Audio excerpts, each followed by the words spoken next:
Marty swears she's not Spanish. And, we're like, nah, we Black. And then it was like, nah, y'all not. Not my Black. Right. Y'all not Black. This is a throwback.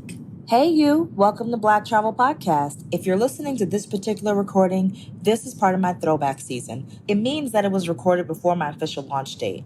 It may not have the exact format as a regular episode, or maybe the travel news is a little outdated, but don't worry, it's still interesting and fun and funny and all those things that you want in a Black Travel Podcast. We've been cleared for takeoff. This is Sharibi. I thank you for listening, and without further ado, enjoy.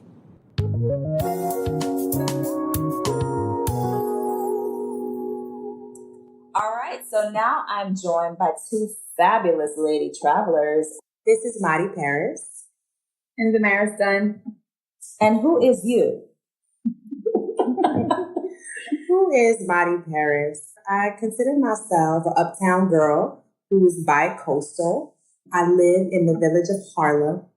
I'm currently a grad student at NYU. I work in real estate. So I love to travel. What makes you a traveler? Well, I think it's morphing. What kind of traveler I'm becoming. 2017, I took 2 trips with a good friend of mine, and we realized that the travel theme for the year was revolution.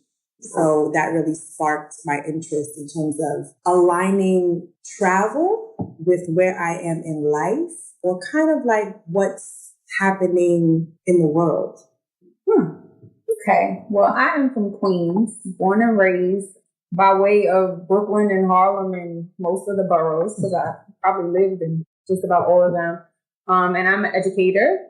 I'm a trained historian. So for me, traveling is more of a sense of like getting to know a space and understanding where in the space I fit in, and where, I'm always asking the question of like, where were the Black people when I'm traveling, and where are they now, and how can I get in touch with them while I'm in this space? So what brings us together for this particular interview and why I paired you together is you're both Afro-Latinas. And it's it's funny because I've seen this topic pop up in the media every so often, but it's usually when something sensational happens. It's like you're, there's Afro-Latinos everywhere, but it's like, not until you see a Sammy Sosa or Christina Milian happens to mention it in her interview and you're like, oh, or, recently with Amada La Negra on Love and Hip Hop, Miami. Yeah. So it's like, there's all this discussion and people are shocked.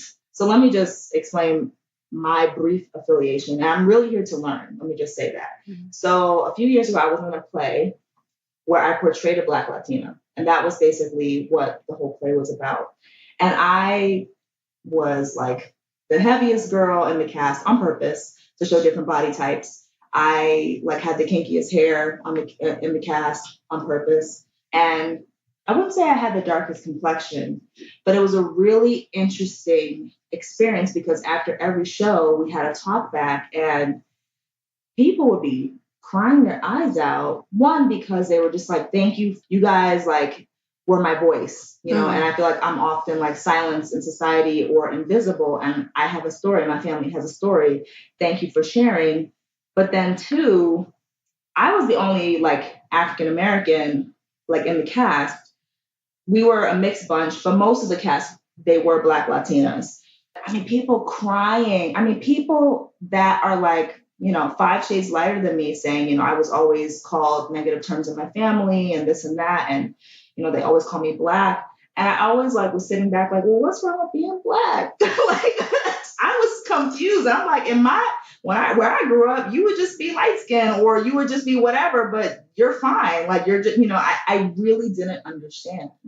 And it really opened my eyes to how complex just being a Latino is, or Latina in this, and then how just historically how firm a hand colonialism and slavery had, and how everyone is so mixed. It's not just one thing. And then we have people that their parents were from 2 totally different countries, and just all these complexions and this and that. And I was just like, this is a lot. So we're just going to touch the subject today. This is something that we're going to continue to unpack on the podcast, but I definitely want to hear from you what makes an Afro-Latina such a person.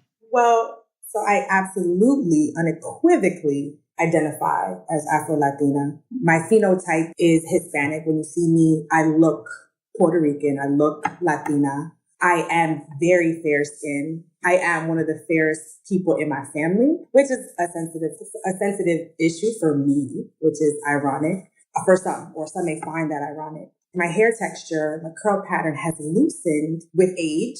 My features, I think, my lips, my nose, I think, to me, exemplify that I am of African descent. My father is black Puerto Rican. Well, is a black man of Puerto Rican descent. And so in my mother's family, because my mother she's indigenous, she's Native American. So my mother is actually Native American and Mexican. She's half you and half Mexican. So I'm Afro-Latina, half Afro-Latina, so I'm half Puerto Rican, and that's my black side. My experience is a bit different because I wasn't raised with my Puerto Rican family. Mm-hmm. I was raised with my mother's family on the West Coast. So I'm bi-coastal. Home is New York and the Bay Area. And so for me, I was raised amongst an African-American family. Like my cousins and my uncles, and the family that I spent the most time with was my family that my aunt married, her husband's family. So growing up as a kid, I grew up with my aunt, my mother's sister, and her husband. And her husband, his people are from Louisiana. So in my family, I was the first biracial child. Mm. And I was very aware that I was different. But I grew up in Black culture. I grew up in a Black family. I grew up going to Baptist church, and I didn't have a Ken doll. I had a Michael Jackson Thriller doll that my auntie Labrina gave me, and every Barbie I had kissed him. You know, we watched Soul Train. And so when you said Black in this context, you mean African American? African American. Okay. So sometimes it's a little, my experience is multi-layered, and I think it's actually even more uniquely American, because I even have cousins of mine who are like, Marty, you like a Black girl in a light-skinned body. And I'm like, okay, I am Hispanic, I am Latina, but like my family that I spent most of the time with, and those that are closest to me, are African American. That's made my experience a little bit more complex. But to me, you know, being Latina is being Latina, being Puerto Rican is Puerto Rican. I think just being of African descent doesn't make me any different. It's just part of the experience. There's definitely colorism. Absolutely colorism in Latin culture. I know for a fact my mother's family had an issue with my father being Black. Mm-hmm. And I think the saving grace was that his name is Jose and he spoke Spanish. And so they were like, oh, okay. But he's still Black, but his name is Jose. Right. You know, but that was my mother's decision to love my father and have a family with him has made it okay. Then her sister married a Black man and had 5 children, and then my sister. So I was the first biracial child in my family, and I kind of like ushered in the whole next generation of biracial children in my family. It's ironic because I'm sitting with a Mari, and that's my Puerto Rican name, right? Like if my family called me Mari, I'm growing up, and I grew up with both sides equally. So I had my Puerto Ricans and I had my African American family members, and then the Bajans were somewhere in there, which I always, look at as being like the best of both worlds, because I got canulas and I got pasteles, and I got like the food and the culture, and I even had the language for a little bit, and then as I got older, I lost it because my parents didn't speak Spanish at home. But I was, most of the time I spent growing up, I was with my great grandmother, and she was Puerto Rican, and she raised me Puerto Rican in the sense of like, when I was with her, I was doing all things that the Latina kids do. At what age did you separate from? Well, you no longer with your great grandmother. Probably about 8 or 9. I was about 8 or 9 years old. I separated, and that's just because she got sick. But I think had she been here longer, I probably would know the language. Yeah. I think I lost the language because of being separated. Yeah, my grandmother went back to Puerto Rico when I was like 5. So I was like raised with her in the South Bronx on Caldwell Avenue, and we didn't even speak English to each other. Right. My grandmother and I, we spoke Spanish. And, you know, we watched novelas. And yes, when she left and went back to Puerto Rico, the culture went with her. Right. Same here. Is there a pressure to speak Spanish in order to feel close to your culture, or in order to feel like authentic to family members, or not really? It's just a personal thing.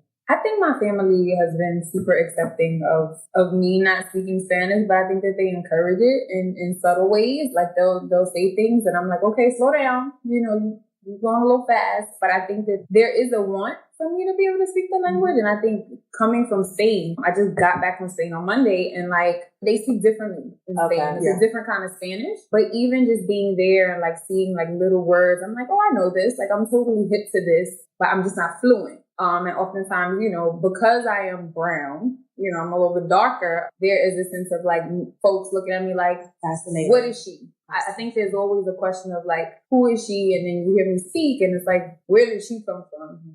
So I think it's really interesting, you know, the language piece when you think about. I don't feel the pressure in my family because my parents are English speaking. I came from an English speaking household. My parents made the mistake that their parents made. And that was, they would speak to me in Spanish and they allowed me to respond in English. And so my father said that was, but that was part of his assimilation experience. He was first generation born in the United States, and it was encouraged that they assimilate. So when I was growing up, my parents did not force me or require me or even really expect me to speak Spanish. I think, or they assumed that I just knew Spanish, or because Spanish was my first language, actually, that I would always speak Spanish.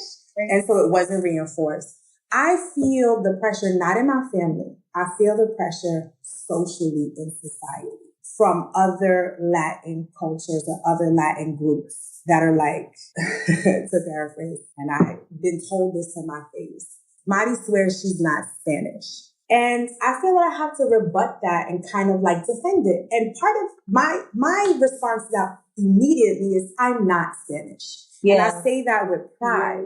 I am not Spanish. That's a big thing in New York too. It's like, oh, that's Spanish, Chinese. It's like, first of all, I'm from Cambodia. Like, it's like, right. You know, it's like, get it right. Ain't never been to China. So it's like, for me, I'm not Spanish. One, to simplify, I'm not going to identify with a colonizer. Number one.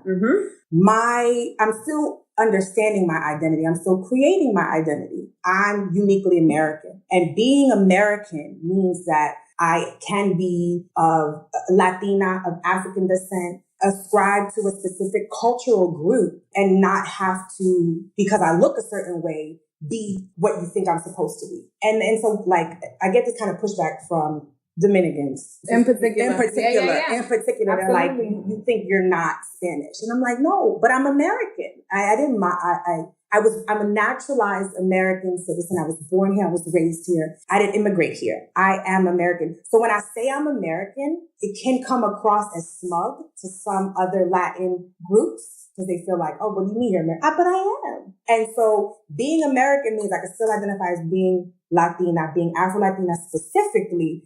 And it's okay that I'm not fluent in Spanish.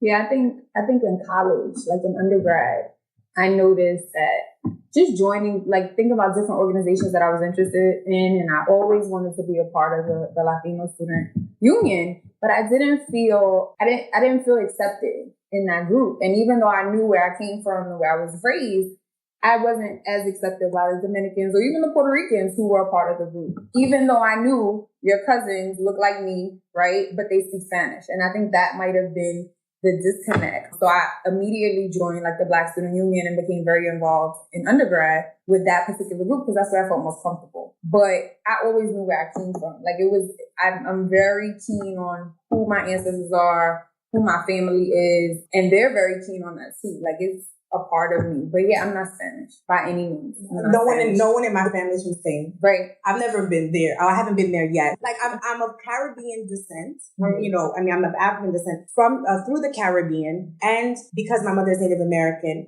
when I say I'm American, I say that also from another place because I am Native. Right. So part of my roots are from America. Absolutely. And I say that with pride. Mm-hmm. So what do you say to people that, because even looking around, researching this topic, there are people that are like, why are you saying you're Latina because you're Black? And there's people saying, why are you saying you're Afro-Latina? Why do you have to, isn't that divisive? What do you say to that? I know that I have roots from the continent, right? Like I know that I have roots in Africa. I don't know where they are, right? But I know for a fact that I have roots there. And I also know that my family is a part of like the Taino Indian tribe, right? Like I know that, Native American, not Indian. But with that said, like I embrace that. Like I think that is a beautiful thing that you can be from both places because it's the best of the two. You know, in my mind, like I think that it's important to embrace that. Knowing that you come from the continent, knowing that you're a part of the diaspora, like I think it's very important to acknowledge that. I think it has to be expressed because people are curious, right? And if it's not expressed clearly, then people will make their own assumptions. So I feel like, oh, isn't that divisive? Yeah, maybe it is divisive if you're that narrow-minded. But I also think it gives you greater understanding of people, their heritage, their culture. So when someone says I'm Afro-Latino and I come from Honduras or I come from Guatemala or I come from any country, you name it, that's letting you know that I'm diasporic and this is, coming from a different nation. I don't think it's divisive. I think it can be enlightening and actually like really broadens people's perspective in terms of how far and wide the diaspora is. And as Black millennials start to travel more, they're earning more money, they're using their vacation days, they're inspired by their friends and family who are traveling, and they go to, I know this is an American thing because Canadians and Japanese folks, everyone and their mom has been to Cuba except for Americans. That's like a new thing in the last couple of years. Mm-hmm. But I think like people are so impressed, like, oh my gosh, like we're here too. And then they go to Colombia, and then they go to Peru, and then they go to Chile, and then they're like, oh my God, even Argentina, where they're like, oh, I didn't even know. They have a whole, wait a minute, right. I think everyone, and it's like, yes, like they've been here, I think it's like, it varies from country and region to region, like how they feel about it, but we're definitely everywhere. So where do you wish you would have more representation? I'm a shout out Amara La Negra. I love it, right? I love that it's really bringing the conversation to the forefront. And I love even how it's even been dramatized, right? It's just like a lot of like, they threw a little extra on it, to kind of like really make it a hot topic. But I love how we're talking about it. I love Juju. Shout out. Juju's dope. I like Juju. I didn't realize who she's was and how she shows up until recently, and she's dope. I love me some Juju. And matter of fact, Tahiri's dope too. Yeah. I love Tahiri. And I actually and I've met and worked with Tahiri. Same. I worked with her when I was a bartender. She trained me actually when I worked at this club. And she's like one of the most down to earth, real, genuine, warm-hearted, star-tender chicks I've ever met. Yeah, she's dope. I noticed you didn't mention the Puerto Rican princess. She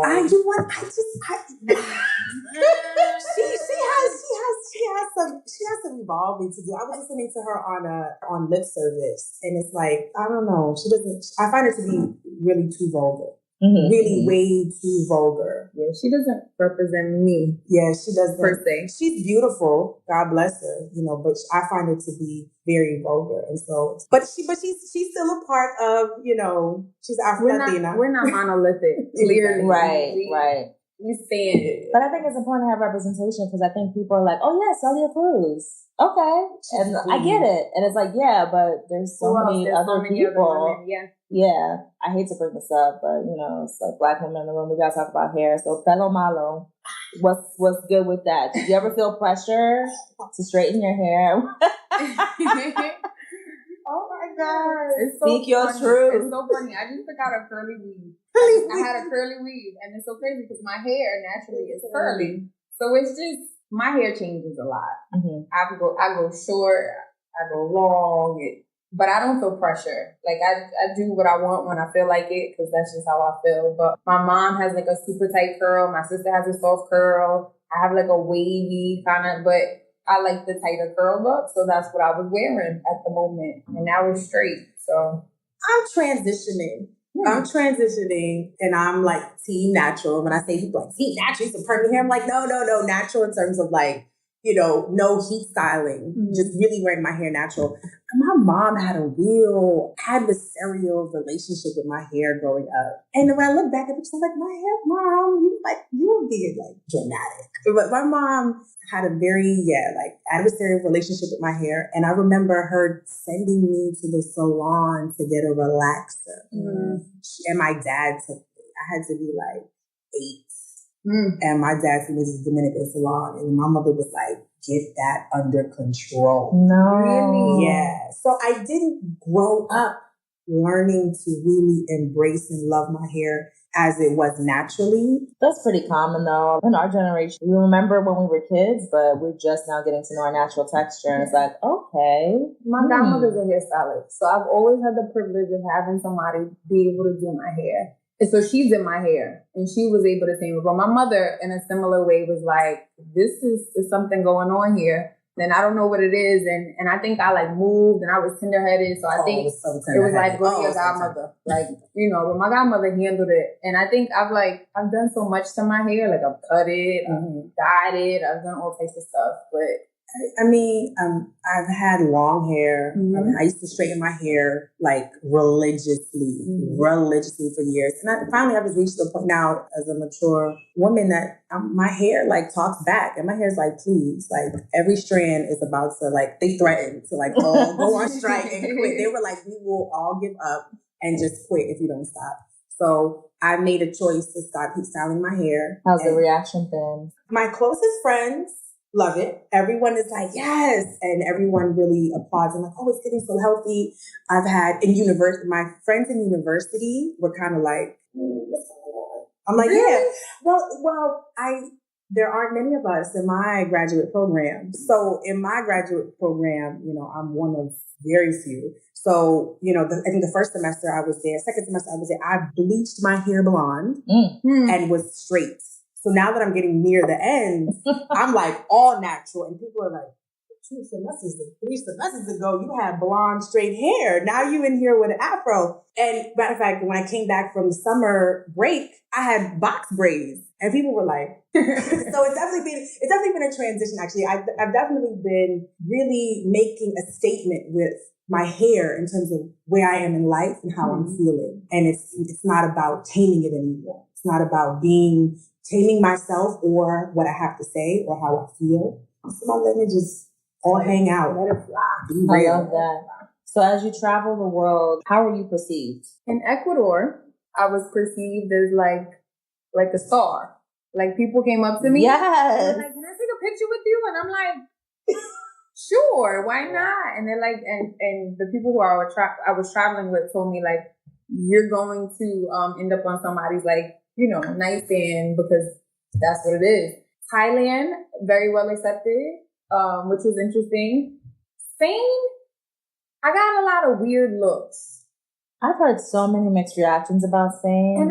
But in Madrid. Okay. In Barcelona, it was okay, just kind of checking to see who you are. But in Madrid, I noticed people looking a little weird. And in San Sebastian in Spain, I also noticed a lot. But that was an indigenous small city. So depending on where I am, but if I go to Guadeloupe or Antigua, or it's oh, where's she from? It's almost like you're exotic in some way. Yeah. But I never thought about it until now. Well, I had an interesting experience in China because in China, I was traveling with my aunt and there were women with their children that were running up to white women to get their picture taken with this white woman. Wasn't anyone running up to us asking us, can we, so it was really when I was in China, I noticed people stopped and stared because it's a homogenous society. So it's so obvious when you're you're not from here. Yeah. But I definitely witnessed white women being adored. Yeah. When I was in Beijing and I put my headphones on and I was listening to in China. To Talib Kweli and Mos Def. What was that album? Black Star? Yeah. Yo, like just bopping through the streets of China, listening to Black Star, That's and so like these dope. Chinese people just like, where the hell did you come from? You know, like walking on the Great Wall of China, listening to Ghostface Killer and Jadakiss, and being very deliberate about bringing the culture with me and making that a part of my. But there's experience. a whole scene of people that love hip hop and rap in China. Oh well, Tokyo. All of these people everywhere. What about the advertisements in that country? Because I know when I was in Tokyo, I was like, there's a lot of white women on advertisements, and we are in Japan.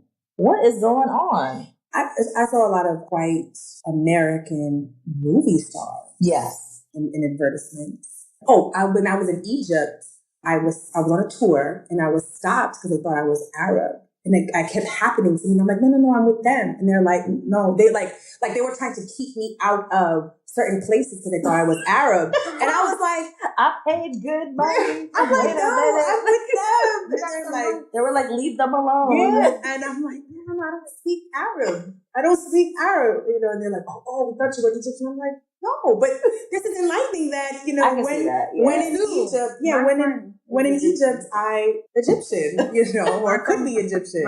When I was in South Africa, cycling through, I was on bicycle with some friends, riding bikes through Soweto. And I felt like I had a gentrifiers moment. I felt like, I'm like, this is what white people coming to Brooklyn must feel like, because the friend I was with, my friend Ida, she's fair skinned, but she has locks. And then there was me, you know, and my hair at the time was like kind of semi-straight, and I'm really fair. And people were like staring at us. Like people were stopping, watching us cycle through Soweto, like, where the hell are they from? And, you know, we're like, nah, we Black. And then it was like, nah, y'all not. Not my Black. Right. You know, y'all not Black. And it was an enlightening experience. In that moment, I felt compassion. I felt kind of like, oh, this is what the quote unquote gentrifiers that are coming to historically Black neighborhoods in New York or, you know, Oakland, California, wherever. This is a reaction they're getting. That's what's even more interesting is like, if I call the cops right now and there's a white person on the street and I'm on the street, they gonna make sure they're okay first, and I'm from this neighborhood. Oh yeah. That's scary. To your point, it's unfortunate, but that is true. Yeah. Afro-Latina is, shout out to my favorite. I love me some Cardi B. Yeah. Shout out to Cardi B. I think I'm still learning, right? I'm still learning and I'm still creating my identity, and it's okay to be Latina, have a name like, you know, Maria Elena, not be fluent in Spanish, identify as Black, even though ethnically or genetically that's not expressed outwardly, and be a part of the culture, you know, in the American context. I'm still really unpacking the layers of my identity. Because, like, you know, being in South Africa, having roundtable discussions about like what it means to, like, what Black is, where like in America it's like one drop rule, and they're like, no, but you're colored, and kind of like the different understandings of Black identity. Even in America, it's like in America, you can be like someone like Cardi B is not dark skinned.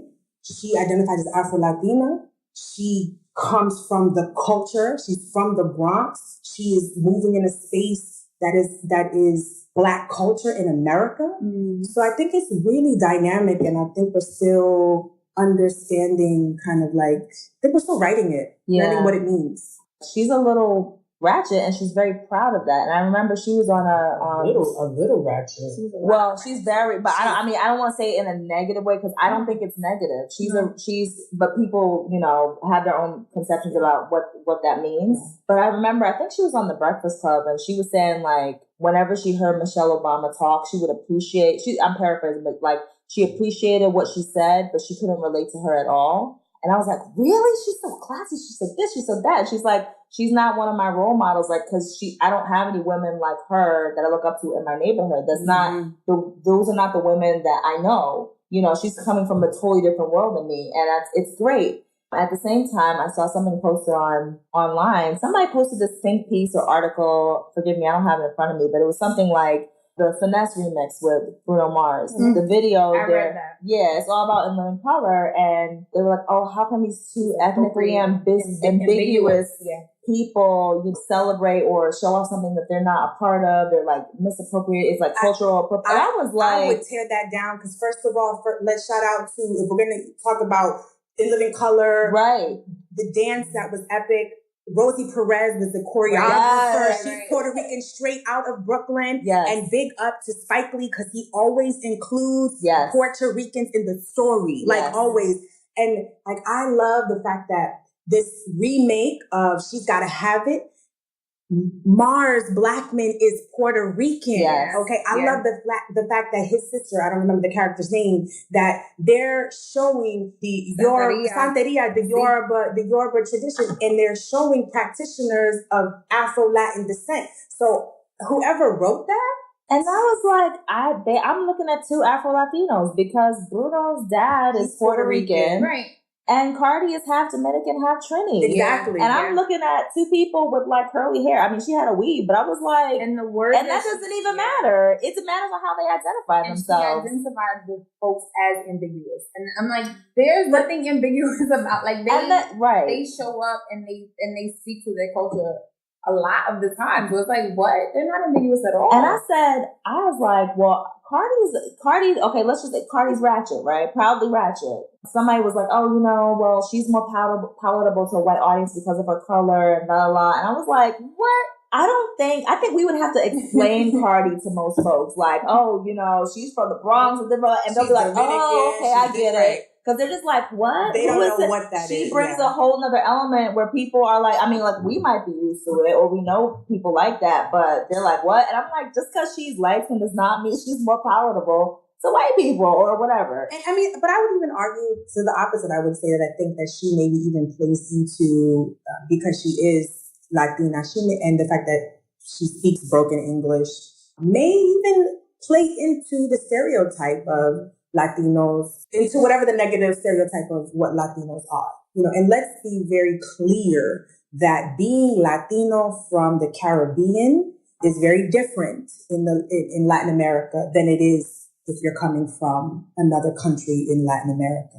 And I love it. It's something I always express, and I'm very proud of being Latina from the Caribbean. Yeah, I think the word that describes me is a hodgepodge. I am a hodgepodge that I love. Like, I really embrace like both sides of my culture, and I think it's so important for Afro-Latinas to really embrace that, right? Like, I feel like a lot of folks they either use Latin X, right? That's the term right now, or they say African American, or they say Black. Right. But a lot of the times, particularly Dominican women, I find like they don't identify as Black. Or most of the ones that I know, they're like, I'm not Black. I'm like, why? And you live on an island that is split in half that was once, Hispaniola, and I think that's part of the rejection, right? Right. They were liberated from Haiti. Right. So that may be deeply rooted. But, I understand wanting to be very clear about where you're from. So if you're Afro-Latina and you're saying, I'm not Black, I would ask the person who's saying that to unpack that statement further. Mm-hmm. Because when you say I'm not Black, what are you really saying? Mm-hmm. My father is a Black man, but he will tell you I'm not African American. Mm-hmm. Right. I'm not from the South. That's not my heritage. Mm-hmm. My friend, he's Garifuna. He's African. He's Black. His roots are from Honduras. And he says, I'm not Black. And I said, what do you mean when you say that? He was like, okay, I'm not Black in the American context. Right. But then there are a lot of people who don't even know the difference. Right? They can't. So when you step into it a little bit further, they say, I'm not African. It's like, wait, hold on. Yeah. So then we got it. Now we really got to take it a step further. Because you don't have to be Black American, right? But you got to know that, like, where you come from. But I think that works both ways. Like Just Hilarious. Just Hilarious had a whole rant about how Tammy Rivera isn't Black. Cardi B isn't Black. Black-ish, but not Black. And who owns Blackness? Right. But my statement, my thought to that was, well, then you don't understand that there isn't a singular, like Black in the American context. I think some people want to make that monolithic. That's the only Black. Mm-hmm. Like that's Black. And if you're not Black American or African Americans from the South, right, then anything else is not Black. That's the only Black. I think we have to be careful because it goes both ways. I think sometimes we have Afro-Latinos that will reject the term Black. That's maybe what they're speaking to. Mm. And then it also works the same way. We may have people from Southern heritage, African American heritage, who will say that person's not Black. Mm. They're not Black. Why? Because they're not from the South. So I think it really works both ways, and that's a conversation that I think needs to be developed, or people need to be enlightened. Yeah. Well, thank you for joining me today. Thank you for having us. This is a really complex topic. We're going to continue to talk more about it on the show. Cool. And with that, we so done. Much. Thank y'all. Thank you. Those ladies are so dope. So if you want to follow them on social media, you can follow them on Instagram. Madi is at Paris Madi _. That's at Paris like the city, M as in Mary, ARI _. And Damaris can be followed at Damaris Dunn _. So that's at DAM as in Mary, ARISDU, N as in Nancy, N as in Nancy _. Follow them, say hello, share your commentary, and shout out to all the Afro-Latinos in the world. Represent.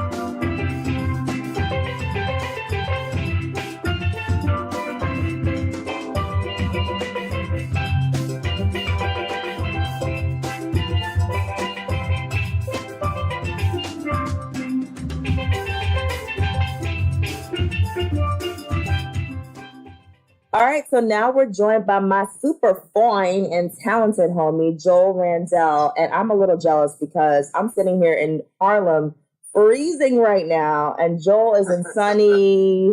I'm in sunny Barbados, which is located right near Trinidad and Tobago, so real far south in the Caribbean. And you're not there on vacation, right? No, I'm not here on vacation. I'm actually here as an expatriate. I'm here as a U.S. expatriate, and I'm working. So cool. Not only am I working, things are working out. Yes, I love it. So can you kind of walk us through your story, like how you ended up in Barbados? What made you choose Barbados specifically? Right. Well, I was born in America. I was born in New Jersey at the Jersey Shore. My career as a journalist, as a magazine editor, was in New York for 14 years. And as of about 2014, when my industry became so digital and my jobs became less and less, I started to look for relocation, right? So I looked in California. I looked in all the major markets that magazines were prevalent in. I looked in Miami. Those markets were pretty saturated in terms of, the biggest magazine market is in New York, so very, very small. LA was a bit bigger, but still saturated. So I started to look towards the Caribbean. I was always a big fan of Barbados. I had been coming since 2009. Instantly fell in love. So I started to solicit publications down here in Barbados, and I was able to crack the ceiling. I got an interview down here, which was actually last March. A huge interview at the biggest publishing house down here in Barbados, and it went well. So long story short, I just recently relocated down here in October, and I'm working right now as a freelance magazine editor or a freelance magazine writer for the Nation Publishing Limited company. And that's the story of my expatriation in a nutshell. Amazing. So how did you prepare to leave the country and settle into Barbados, like financially, in terms of employment or a place to stay? Well, for me, it was a bit easier because I didn't have anything holding me back. I'm single. I don't have children. I don't have things like a mortgage or things that, one might have to consider, which is a lot more to give up and just up and leave from. So I was a little more flexible in being able to prepare to leave. Once I decided to leave, which was last August, because I was starting to, get the offer to come through, it only took me 2 months to really bounce and, get down here because, it's easy to find real estate. Rent down here is very cheap. If you live in New York, you know the nightmare of rent. Yes. And down here, for what you get in New York, you're going to pay like a fifth, maybe a quarter down here.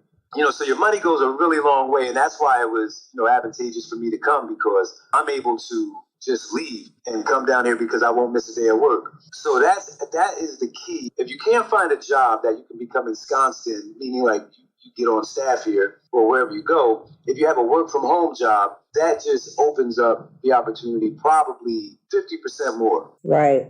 So you went directly to the companies.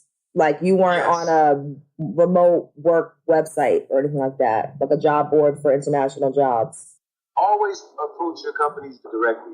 And my tip for anyone who wants to relocate, who wants to expatriate, from the U.S. right now, which is a sidebar, a perfect time, with everything going on with Trump and the Trump administration and all of the bullshit that's, going on in the U.S. right now. Great time to do it. But yeah, always go straight to the source. And that's where your research comes in.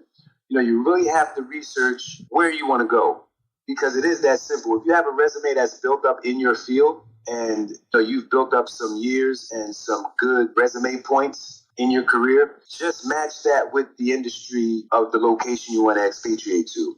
And then find those companies. And LinkedIn is a great source. Find those companies on LinkedIn and seek out the human resources staff and just casually send them an email. That's what I did. Mm-hmm. And it may take you a few emails, because you're cold calling, right? So it took me probably 3 emails to human resources at this company I work for down here before she responded back. And then she replied back and she said, well, you should approach the editor-in-chief. And I did so, but I had never heard back from him. So I kind of moved on with my other projects in New York, but I always kept that simmering on the back burner.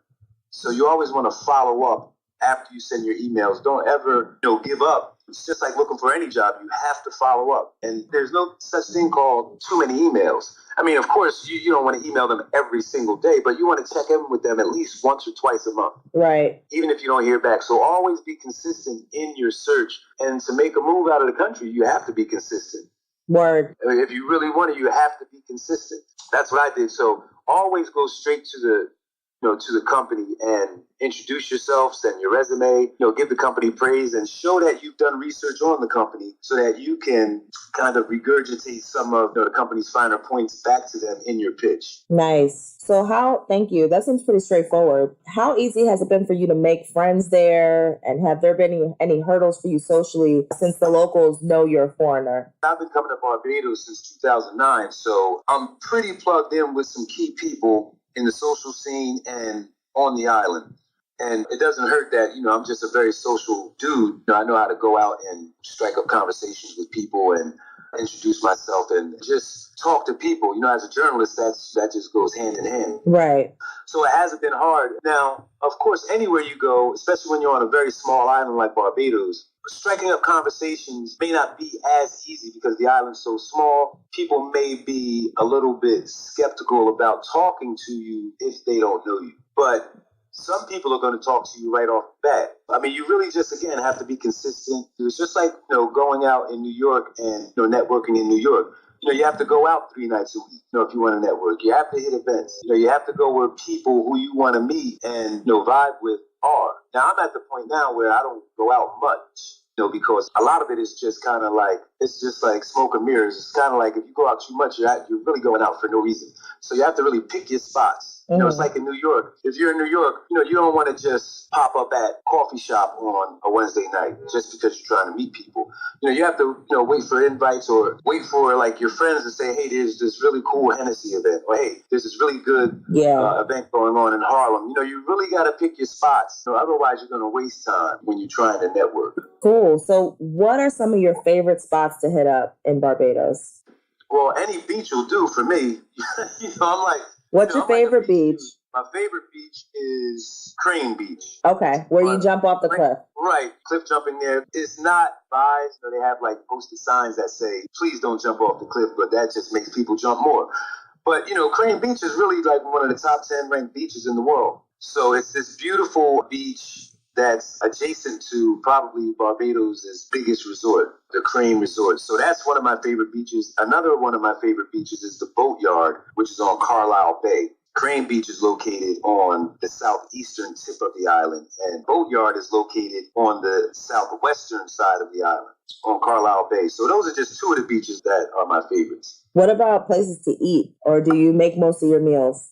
I eat out, but, I spend a lot of time in the evenings at home because I work in the evenings sometimes. But some of my favorite restaurants, Tapas is certainly one of them. That's located right on the south coast in Hastings. I like, what's the name of it? The Cliff Beach Club. That's located up in St. James on the west coast. The Cliff Beach Club is kind of like the spinoff of the Cliff. The Cliff is probably one of the most prominent restaurants in Barbados. And then they have like a smaller spinoff, which is the Cliff Beach Club, which is less casual. If you go into the Cliff, you really they have a dress code. You can't wear shorts or open-toe sandals. You may be able to wear open-toe sandals, but you can't wear flip-flops. At the Cliff Beach Club, you can. So those are a couple of my favorite restaurants. And I know you like to stay fit. Do you belong to a gym down there, or are you jogging the streets? Absolutely. I just joined this gym near my house called First Fitness Gym, and it's convenient for me because it's right around the corner from where I live. What I've found down here in Barbados, gyms are very pricey, and it's something that kind of it made me mad because even in New York, if I'm at New York Sports Club, I may have been paying $80 US. But and the advantage is that on like every 10 blocks, you might find a New York Sports Club. So wherever you're at in New York, you can, go to the gym. Right. Down here, they charge you $85 and there'll just be one facility. Wow. So the gym is pricey, but, people, pay the price. There's a lot of people down here doing CrossFit. So if you're going to keep up with your fitness with the people that are here, you have to join the gym. I got to join the gym. I can't just do calisthenics because, my build is very lean. I have kind of like a track runner's build, like a basketball player's build. So I can't just exist off calisthenics and do weight training if I'm going to stay at my optimal size and my optimal performance. So, gotcha. That's the only setback for the fitness thing. It is pricey. You're out of the country. So, they know people are here vacationing. So, they know there's a little more money here. Right. So they don't have a problem charging you a little bit more. And you're not going to have a problem paying it because, where else you're going to go. Right. Okay. So real quick, you've been there a few months. What are some of your overall positive and negative reflections since moving? I love seeing the pictures of you on the beach. You look like you're totally in your element. But then I also remember there being something about a lizard in your house. You weren't freaking out, but you had some issues there. So right. To say positive and negatives here for me, I could probably count any negatives on one hand and have 4 fingers left. I don't have any complaints down here. The lizard situation, the lizard was maybe like 2 inches. I just bugged out about it. I don't play insects in my crib. I don't care if it's a fly. I don't care if it's a mosquito. I just don't play any insects in my crib because I've just never been about that. So the lizard came in. There was 3 of them. I let them all out the door. One was on the curtain, so I had to literally take the whole curtain rod and take the curtains outside and shake them off. Because it was funny because I made a joke when the first one ran in. I think I posted on Facebook. I was like, yo, a lizard just ran in my house. What should I do? Should I stomp this dude out or what? And people got mad at me. My boy was like, he's like, yo, dog, you can't be going to other people's country killing the animals. Right. And I was really only playing, but, people jumped on me, social media, they take everything literally. Yes. After that, I started to treat, like any lizards that come in my house, like real cool. And it's cool because I have like very slick tiled floors. So it was funny, the lizard, if he gets on the floor, he's stuck because his little feet can't get traction on my floors. So I would come out the bedroom and it'd be like a 3-inch lizard just chilling in the middle of the floor, and I walk up on him and he doesn't move. When I touched his tail, I saw that he couldn't move because he can't get traction on the floor. So I was able to pick him up by his tail and just shoo him outside. Oh. So if you want to call that a negative, some of your listeners might have an insect phobia. They might be scared, but all of the wildlife down here is harmless. I probably had must have been a 5-pound bullfrog hop right up to me on the porch. I was sitting on the porch chilling. It was at night, and he hopped right up to me and was looking dead at me. Now, that was kind of scary because, you don't want a frog to jump on you, you know what I'm saying? And, you might catch warts or, you know what I'm saying? I didn't know. But I took the mop and I shoot him off the property. You know what I'm saying? Go to the next property because I don't want you on my property because he might find a way to get in. I mean, he probably won't, but I don't even want him to get under the house. Right. And then you wake up and it's on your chest and yeah, he can get in, but it's just like, I don't play wildlife. I got you. Are you ever coming back? Yes, I'm going to frequent the U.S. I imagine I'm going to frequent the U.S. maybe 2 times or 3 times max a year because, right now, I have to come back in March to take care of paperwork like taxes and things like that. Mm-hmm. And, you always want to come back and visit your family. And, I use that opportunity to go shopping and things like that. But, yeah, I'll come back after, Trump is out of office. But, even if a great opportunity like professionally came up right now, I wouldn't take it, not unless it was insanely lucrative, like triple the salary that I've made in New York. Right. I just don't want to occupy the United States right now because I feel like President Trump is just sucking the oxygen out of our country. And I feel like he's taking all the fun out of not only living in the U.S., but being an American. Because, I speak to people down here and, so now I don't even dare to bring up Trump. When I first came down, it was a conversation piece because a lot of British people come down here. So, I might have a conversation with a British bloke and talk Trump. And it was cool, but, everybody has the same opinion. He's really given us a bad reputation and a bad name right now. So I'm at the point where I'll say, I'm from the United States, but I kind of eschew any, conversations or bringing up Trump because it just, in the end, he's kind of they'll judge you a little bit. You know what I'm saying? Right. You'll get criticism. So am I coming back? Yes. When am I coming back? I don't know. Okay. And last question, any advice you have for others thinking of making the move to Barbados? To Barbados. If you're trying to make the move to Barbados, you can totally do it. Seek out the industry that you're currently in down here. Start to solicit those companies, find companies first, tailor make your list of potential companies to work at and approach those companies directly. Find the human resources staff on LinkedIn. LinkedIn is a great resource for global companies, and then seek those individuals out in those companies and, pitch them, send them your resume, send them a cover letter. And you want to look at, real estate too, but first you just want to do your research on Barbados. Know where you're going, because there's a lot of different islands, and maybe Barbados is or is not best fit for you. Save your money, definitely save your money, because you're going to need a saving stash. Of course, wherever you go, you're always going to need a saving stash. So definitely, stack your dough. Mm-hmm. And I don't want to say how I did it because my method was so easy, and other people might not have it as easy as I did. So definitely look for a company, stack your dough, do your research on the island, and most of all, if you've never been here, visit the island first. Yeah.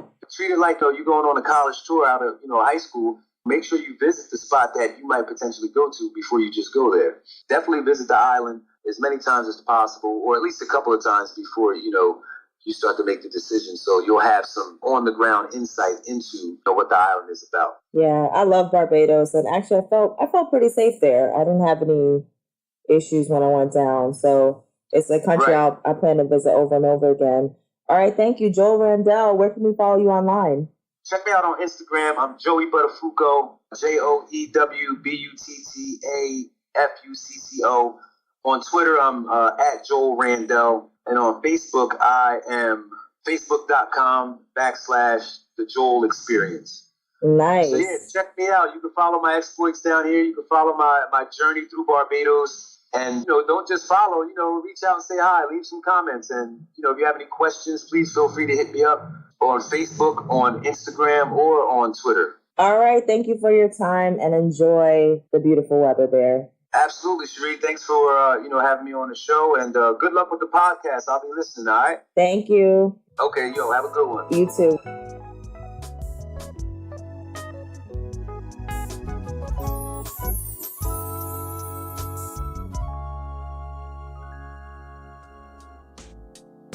So that's it. Thank you so much for tuning in to this recording of Black Travel Podcast, part of the Throwback season.